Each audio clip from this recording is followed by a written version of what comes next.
من فترك حسكم مادو أو بابا أتصنعنا لنا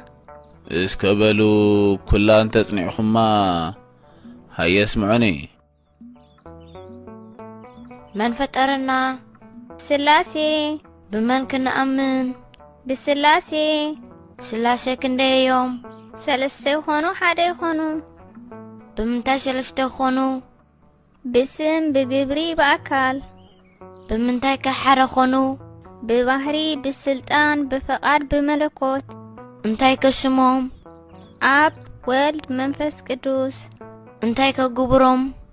أب ولادي ولد تولادي منفس قدوس سراتي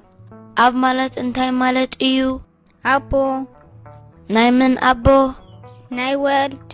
ولد مالتك ولود ناي من ولود ناي أب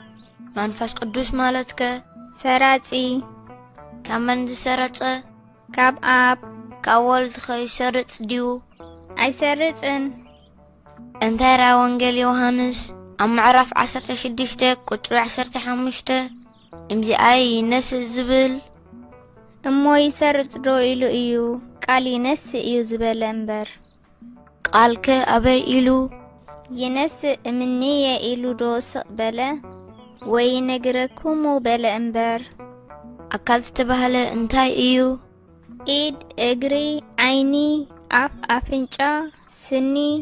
ካብ ጽፍሪ እግሪ አትሂዙ ክሳብ ጸጉሪ ርእሲ ነአብ ፍጹም ገጽ ፍጹም አካል ፍጹም መልክዕ ኣለዎ نوال ፍጹም ገጽ ፍጹም አካል ፍጹም መልክዕ ኣለዎ ንመንፈስ ቅዱስ ፍጹም ገጽ ፍጹም አካል ፍጹም መልክዕ ኣለዎ ስላሴ መልክዖም ሰብ ይመስሉ ስላሴ አካላው ከመይ እዩ ምሉእ ሰፊሕ ረቂቕ ናይ ሰብከ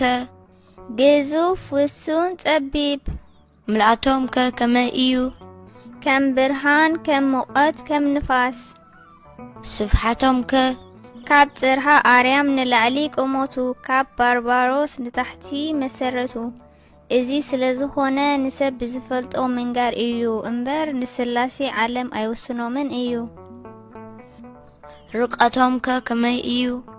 ካብ ኩሉ ንፋስ ይረቅቕ ካብ ንፋስ እሳት ይረቅቕ ካብ እሳት መላእኽቲ ይረቁ ካብ መላእኽቲ ነፍስና ትረቅቕ ካብ ነፍስና ድማ ስላሴ ይረቁ ነፍስና ንስላሴ ከመይ ኢላ ትረአዮም ከም እምባ ናይ ስላሴ ባህሪኦም ከመይ እዩ ዘይጠሚ ዘይጸምእ ዘይሓመም ዘይደክም ዘይመውት ናይ ሰብከ ጠማይ